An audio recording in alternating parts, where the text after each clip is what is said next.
बातम्यामध्ये सदैव अग्रस्थानी आणि महाराष्ट्रातही नंबर 1। आपण पाहत आहात महाराष्ट्र न्यूज 1।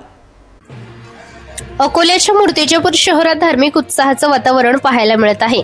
स्टेशन विभाग परिसरातील विठ्ठल मंदिर येथून भगवान परशुराम आणि ऋषी जगतमुनी यांच्या मूर्तीची प्राणप्रतिष्ठा अक्षय तृतीया म्हणजेच 19 एप्रिल रोजी यल्लम्मा माता मंदिर येथे होणार आहे।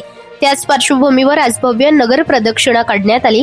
मूर्तिजापूर शहरातील स्टेशन विभाग परिसरातील विठ्ठल मंदिर येथून भगवान परशुराम आणि ऋषी जगतमुनी यांच्या मूर्तीची विधिवत पूजा करून नगर प्रदक्षिणेला सुरुवात करण्यात आली।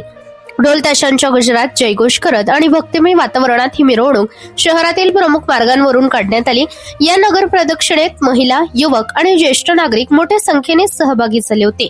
भगव्या पताका, फुलांनी सजवलेल्या रथात विराजमान मूर्ती आणि पारंपरिक वेशभूषेमुळे संपूर्ण वातावरण भक्तिमय झालं होतं।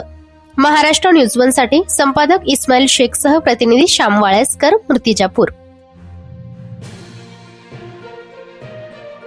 या बातमीचा व्हिडिओ तुम्हाला आवडला असल्यास व्हिडिओला लाईक करा, शेअर करा आणि महाराष्ट्र न्यूज 1 या न्यूज चॅनलला सबस्क्राईब करा। धन्यवाद।